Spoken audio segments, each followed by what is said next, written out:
What's at number 10? At number 10 is going to be The Ugly Sister. That's right, a Norwegian take on the Cinderella story.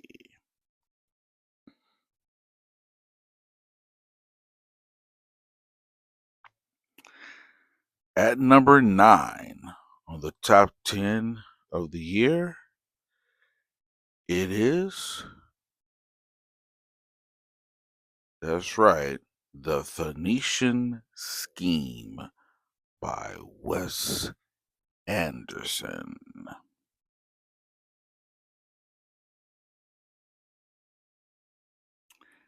At number 8, you guessed it, Predator Badlands.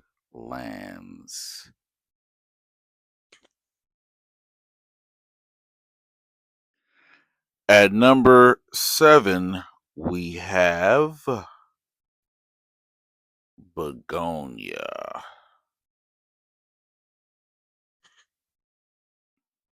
At number 6, what could it be? Sinners. Sinners, sinners, sinners. At number 5, we have Weapons. Weapons at number 5. At number 4, we have Frankenstein. Guillermo del Toro's Frankenstein. We need to free each other's hearts.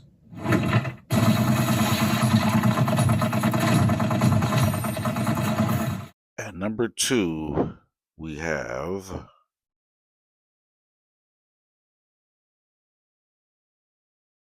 Oh Yes. Oh Yes. Yes. At number 2, this was really, really, really difficult going between this and what's number 1.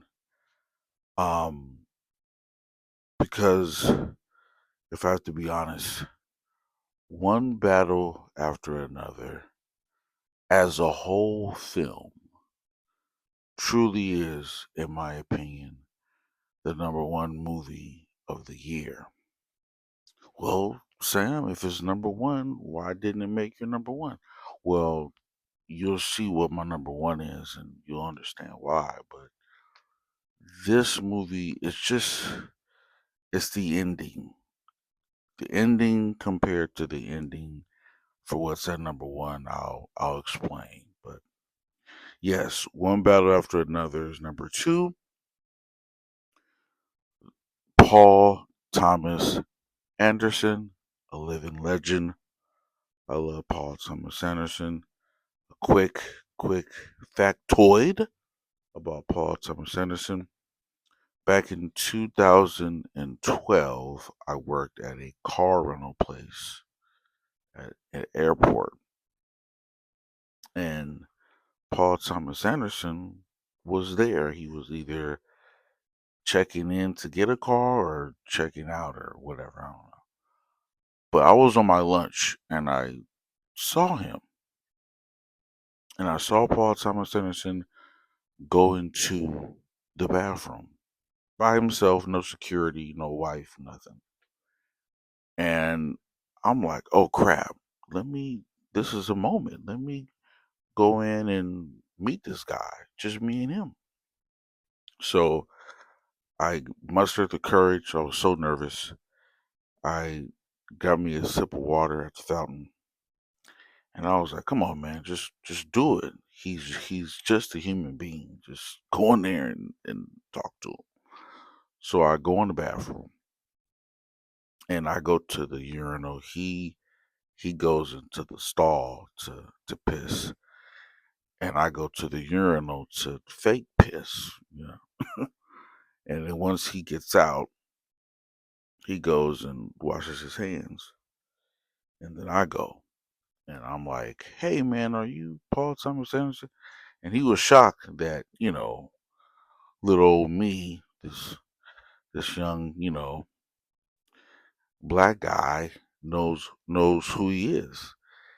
And he was like, "Yeah, man." He was super cool. We talked, and I told him I'm into film and all that, and he was like, "Well, what have you done? Where's your work?" And unfortunately, my dumb butt, I wasn't very active as far as my filmmaking goes, as far as making shorts, making movies. But I was really into filmmaking, still am. But I'll never forget that moment, man. We talked, and he just wished me well on my journey, and he was so cool, and it was just a really dope moment with just me and him. No one else came in. It was me and him in the bathroom talking, and that was a moment that I'll never forget. Just me and Paul Thomas Anderson in the bathroom together, just talking like regular folks. So that's something that I'll cherish, and it was pretty cool that I mustered the strength to go in and talk to a director that I really admire. But it also taught me to be prepared, because who knows? I could have told him, "Yeah, I got this channel on YouTube and I make shorts and I want you to check it out and all this stuff."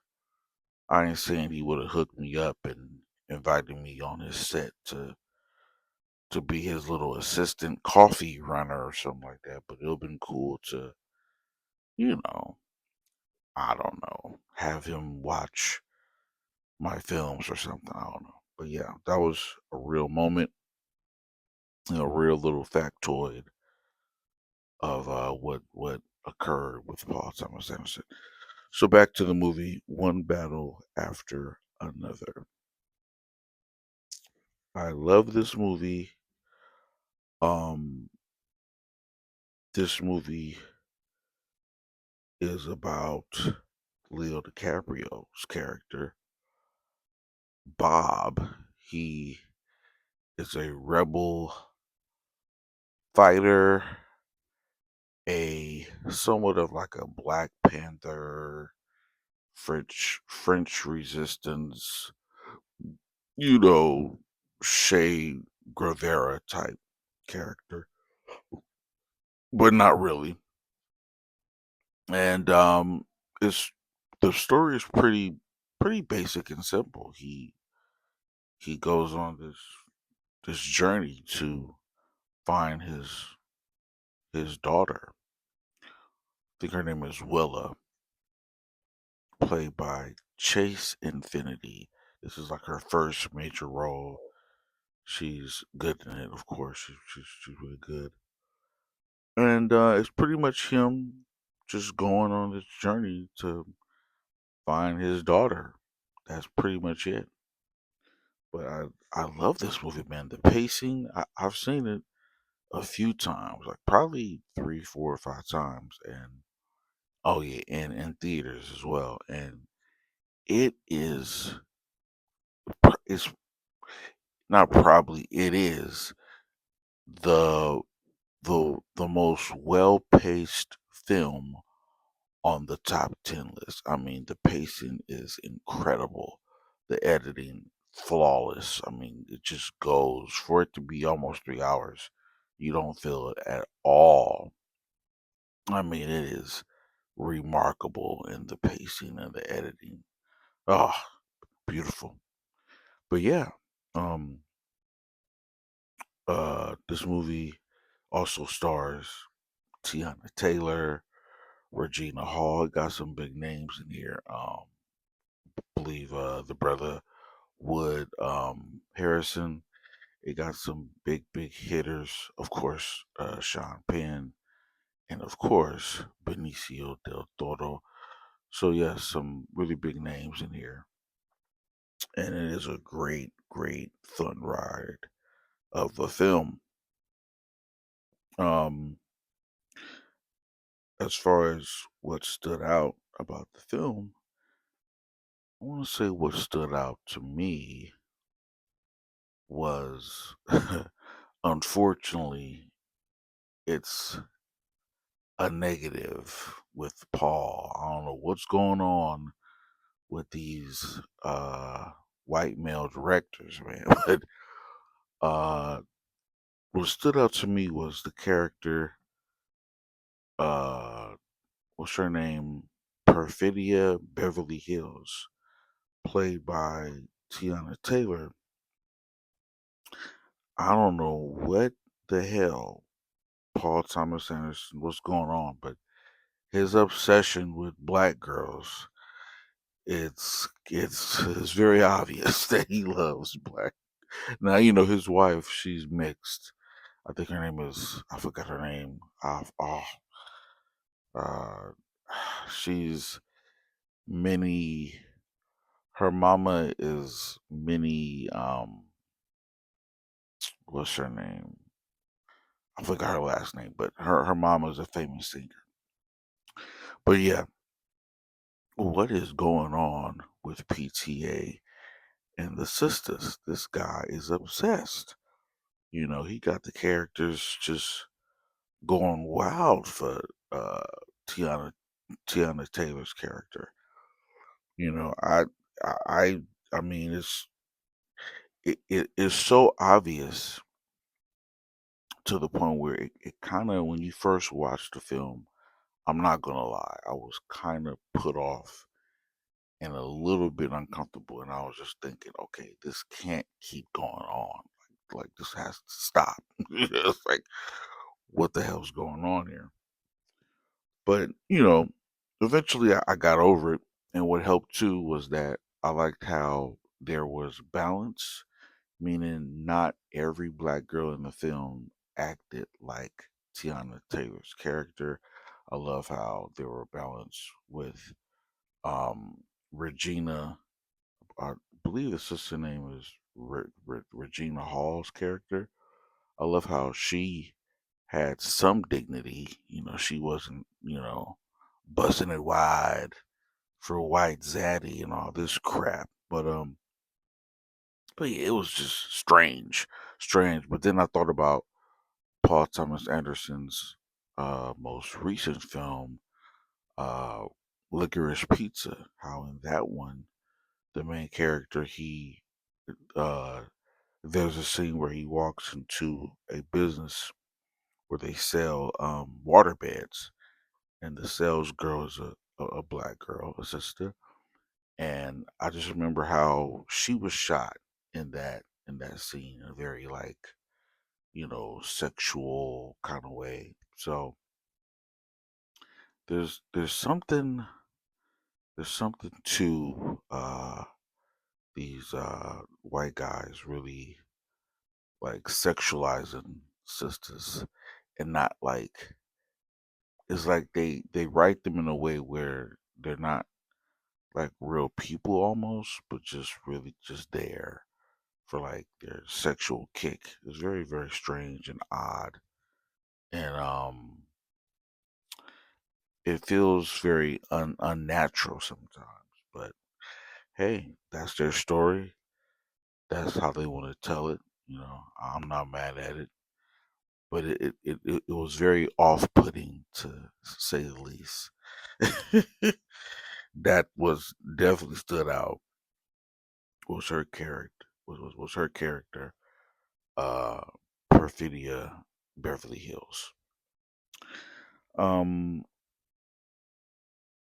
how did the movie make me feel? Yeah, I mean, it just, that character just was weird. And even her friend too, the girl, her name was Jungle Pussy. And even though that's her artist stage name, that name is still kind of like, what the hell? Jungle Pussy? Like, I'm pretty sure PTA thought that was funny to just include her in the movie using her actual stage rap name. But yeah, it's just very odd choices there. Favorite scene in one battle after another. Uh, hmm.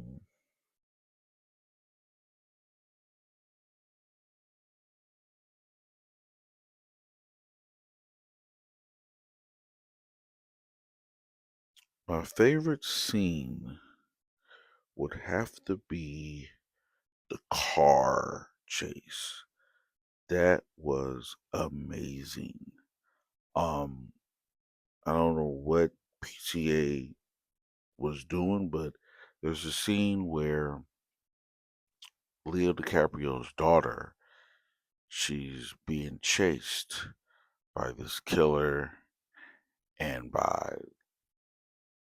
behind him is Leo, and they're going down this road, just like dirt road, or you know, and there's like the camera, the road is like doing these like dips, these really deep dips where the car vanishes and then appears again. It vanishes and it appears again. And man, my first time seeing that, I was on edge.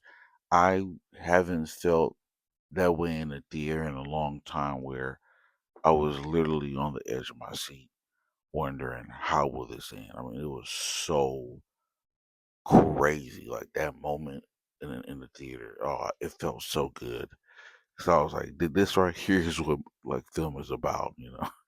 It was amazing. I love that scene, and yeah, that was definitely my favorite scene, the car chase scene with Willa and the killer guy, and the I believe his car was blue, the blue Mustang. Yeah, pretty cool stuff.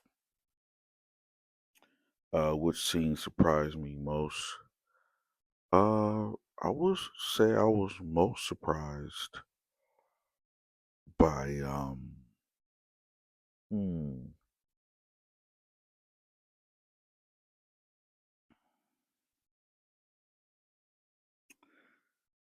there wasn't really a scene that surprised me more so than just the whole film. Like, I was surprised at how much I really enjoyed the whole film, especially for it to be so long. I mean, it didn't feel long at all. So the film as a whole surprised me for sure. And this is the part where things get tricky. Was the ending satisfying? So, yes, I loved the ending up unto the end of that scene with the car chase. But when that ends, it's like, what the hell happened, PTA? Like, the ending is so weak, and this is why I had to put it to number two, because the number one film, the ending meant so much to me, meant it was more powerful than the ending in this film. Because this film, she just her and Leo, they're at home. She's teaching them how to use the iPhone and all this stuff, and then she gets a call on the CBD radio about more protests happening in Oakland and stuff like that. And she leaves and gets in a car and goes uh, travels to a protest. Oh yeah, and also Leo gives her a letter from her mom. She reads the letter and all this stuff. But yeah, it's like she goes to a protest, and that's how it ends. I'm like, okay, so they're pretty much saying she's going to follow in the footsteps of her parents, but in a more non-serious way. Her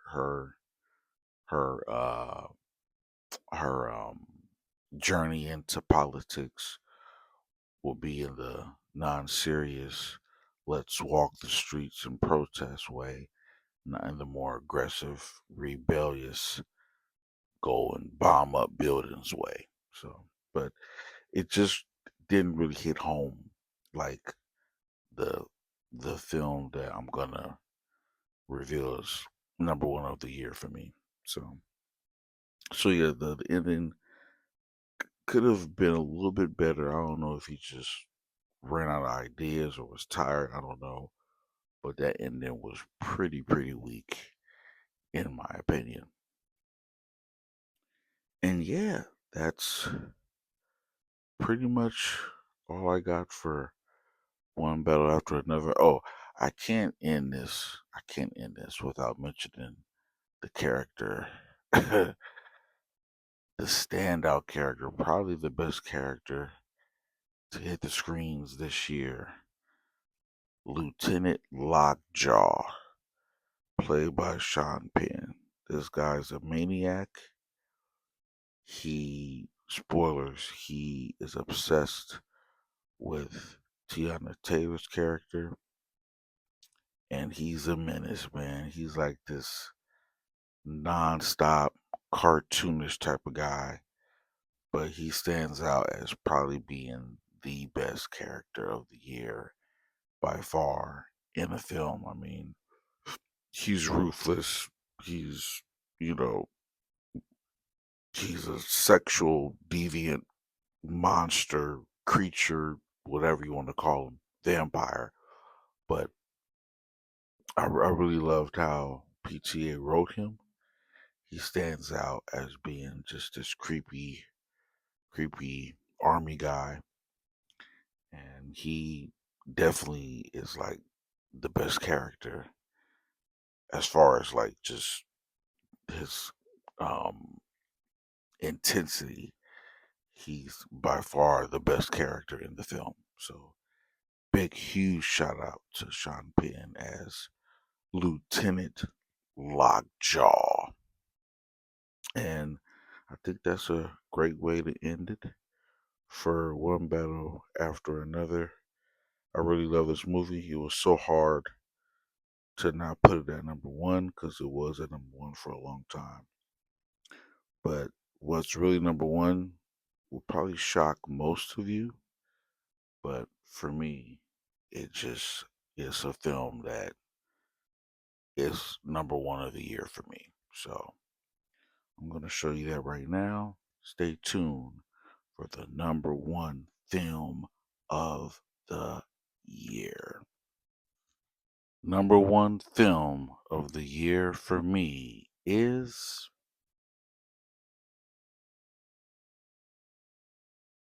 Magazine Dreams.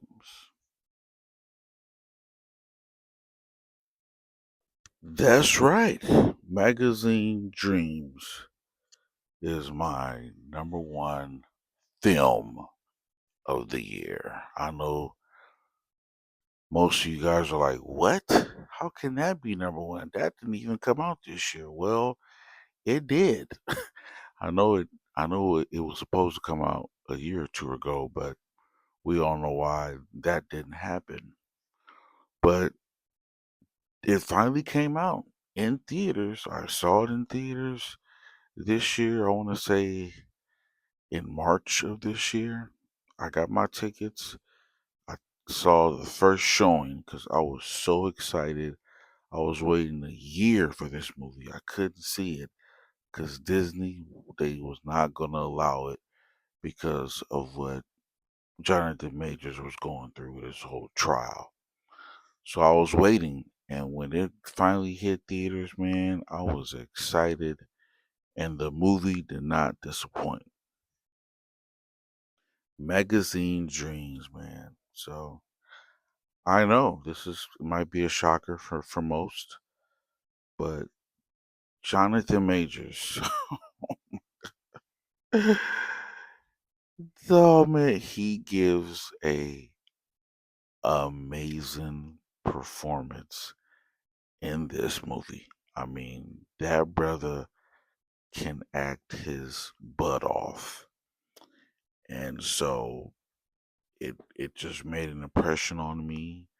I really have this uh, weakness for characters who are not perfect, who are flawed, who are very human, and who don't really know their place in the world. They're just kind of going through trying to figure it out. I don't know what it is, but I'm very drawn to flawed characters who, you know, who just they don't have the proper guidance and they can fuck up some shit and not come back from it. But in this movie, he comes back from it. So I love this movie, Magazine Dreams, and it's number one. Uh, what stood out about the film? Well, of course, it's the character because the story's good. It's about uh Jonathan Major's character. His character is named Killian. Killian. He's a bodybuilder, and he's really obsessed with becoming like the next best bodybuilder. Like that's all he does. He eats, sleeps, and he just goes to the gym and he eats crazy amounts of food, and he's just obsessed with becoming a bodybuilder. He also take cares of his I think he take care of his I want to say his grandpa at the house. But yeah, he ain't got a steady girlfriend, nothing. It's just him and bodybuilding, and he's just obsessed with it. So I think that's the thing. I'm very drawn to like obsessive characters, and his character is obsessed with bodybuilding. But yes, I love his character Killian. He has these dreams, these magazine dreams of making it big, getting that fame, and being a world renowned bodybuilder. That's his life mission. That's his life goal. And that's what the film's about. His Also his mental state and him dealing with that and just so many layers, but that's the obvious thing that stands out is him wanting to become a world famous bodybuilder. Uh how did the movie make me feel? The movie made me feel not not sad. I never felt sad for Killian. I just felt like he was misunderstood and he just lacked proper guidance. Like I could tell he had no like OGs in his life to guide him to really, show him the way, like because there's nothing wrong with wanting to be the best at anything, but I could tell he wasn't he didn't have that proper balance of like the obsession but could still hold down like a normal job. Like he just completely loses it at one point in the movie. But yeah, I mean, he it definitely I never felt, sorry for him, but I definitely could understand where he was coming from and why it was so difficult to navigate, you know, his life, especially as a young black male. That was the real connecting tissue of the movie where I related the most because, I never been into bodybuilding. Yes, I like to work out. I do my little push-ups here and there, but bodybuilding, no, I'm not really into that. But the common thread, the one thing that made the film stick for me was the relatability of being a, young masculine black male and how sadly in today's world, those type of men are vastly disappearing in the mainstream, and you see it in movies and commercials. Like they're really trying to erase the image of a strong, masculine black male, or just a strong, masculine male in general. So that's what really made me connect to the film. Uh, Favorite scene in Magazine Dreams. Mm,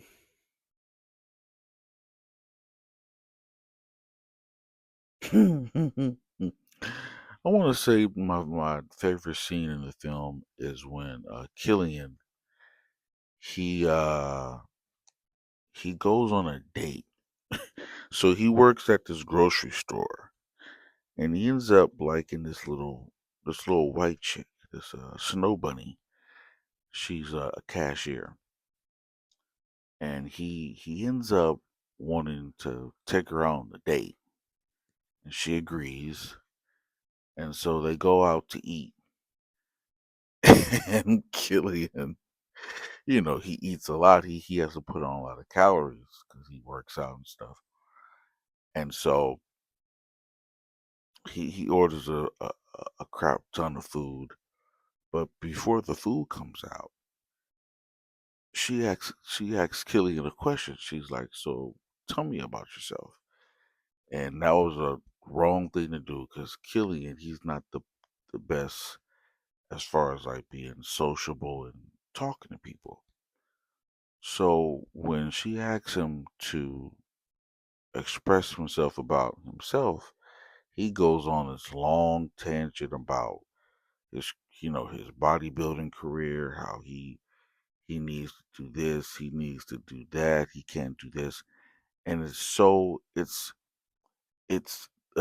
scene is funny, but it also shows how anti-social Killian is, because the girl, she ends up realizing like, oh hell no, this guy is his lifestyle is all about him. He won't have time for me. He won't make time for me. It's literally him, and that's it. It's him and the gym. That's it. He has no room, no space for nothing else. And so it was funny in that moment when the chick, she realizes this, and she gets up, she goes to the bathroom, and she gets the hell up out of there, man. She dips out, and Killian is just left there. He realizes that she dipped on him, that she went ghost on him and left him there. And so, but it's funny, instead of him leaving too and being all down, he tells the waiter like, "Hey man, just bring me this." He starts to order more food. Bring me this, the lamb chops, the French fries, a soda. Like he sits there and he just eats all this food, and like that's his way of dealing um with being stood up by the snow bunny. He just orders more food, and he just sits there and eat, and he just goes on about his night. So that was my probably my favorite scene of the film. Uh, which scene surprised me the most? Hmm. I would say there's a scene in a restaurant, another restaurant where Killian, he kind of loses it. I believe it's after he couldn't make a bodybuilding contest, or I think he couldn't make it, or he got disqualified or something, and so he's like spiraling out of control. He's losing it, And so there's a scene in a restaurant where he just kind of goes crazy, and he's intimidating this one guy because this one guy previously he jumps Killian because Killian went to his shop, his paint shop, and like destroys the whole shop, breaks the glass, the windows, and everything because he called them and he wanted them to come by and put a few uh extra coats of paint on his grandpa's house. But the guy was like being a dick and was like, "No, I'm not doing that." And so he went down there to, you know, tear up his place. And then the guys end up jumping him. And then Killian catches him again in the restaurant, the guy, and the guy's with his family. And so Killian uh, confronts him, and he just goes off. And he's like, "Yeah, I'm the scary black guy. Yeah, call the cops, call the cops." Like he's losing it. And so that scene surprised me. I was like, "Wow, this guy is losing it." And fortunately, the cops get there. They don't shoot him, but they definitely you know take him in. That was a wild scene for sure. And let's see, was the ending satisfying? Now, this is where Magazine Dreams and One Battle After Another collides. Like I said, One Battle After Another as a whole film to me is the number one film of the year. But as far as the ending goes, Magazine Dreams, it it it beat it out because of the ending.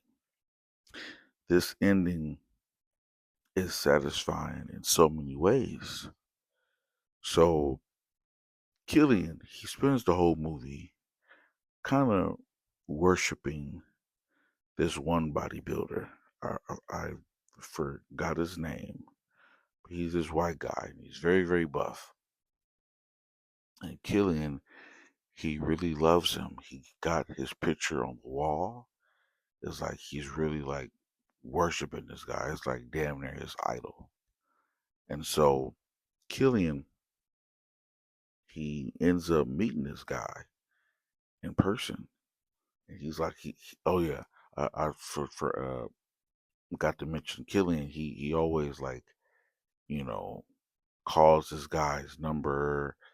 He writes some letters, all kind of stuff, just kind of like creepy fan stuff. And so he finally meets this guy, and unfortunately, I won't spoil it because it's a big shocker. Unfortunately, he meets his hero, and it doesn't go to plan. It kind of backfires on him, and so he spirals out of that meeting as well. But the reason why the ending to this movie is so powerful, and it it made the film be number one of the year for me, was Killian, instead of crashing out and doing the unthinkable and going on a killing spree or really lashing out, he ends up uh, finding his way back home. He ends up finding his way to, I would say, what? Finding his way of finding his own power in the world. Because the one guy that he looked up to and admired, he betrayed him in such an awful way, like a very disturbing way, that instead of Killian crashing out and going to kill him and, risk, you know, uh, destroying his own life, he ends up changing course, and he ends up looking within, and he begins to look at himself as someone that's worthy to look up to. And the film, at the end, he takes all the photos and pictures of his hero off his wall. And what does he do? He puts himself on the wall. For the first time, he's looking at himself as someone worthy to be admired, uh, as someone worthy to be um, idolized. And I love that. I love that he didn't crash out. He didn't end up, ruining his life over this guy. He ends up looking within. He ends up going to his grandpa and crying to him and asking him what should he do and all this stuff. But I love how he didn't crash out fully, completely. He found a way to regain, his self-awareness and self-love, and he ended up putting himself on the wall to look at himself as far as the person to push him, as far as the person to motivate him into becoming the next best, bodybuilder. So I love that ending, and that's what made it be number one, because it could have went the other way. He could have ended up, you know, crashing out. He could have went to jail. He could have died, but he found redemption within himself, and that's rare with films that deal with, not just black people, but with not just with black males, black men, but with black men who have this masculinity that mainstream media would definitely call toxic masculinity. So that's why I love the film. I love the ending, and that's why it made my number one of 2025. And I was just extremely looking forward to this movie for so long. I'm so glad I got to see it. I saw it in theaters. It wasn't packed by no means, but I just I was rooting for Jonathan Majors, and I'm just glad that the film exists, and I'm just fortunate and appreciative that I was able to watch it in the theater in my hometown. So that's going to be the end of my top 10. And I'll just read off the 10 for my list, and that'll be it. At number 10 is The Ugly Sister. At number 9, The Phoenician Scheme. At number 8, Predator Badlands. Number 7, Begonia. Number 6, Sinners. Number 5, Weapons. Number 4, Frankenstein. Number 3, the good old Eddington.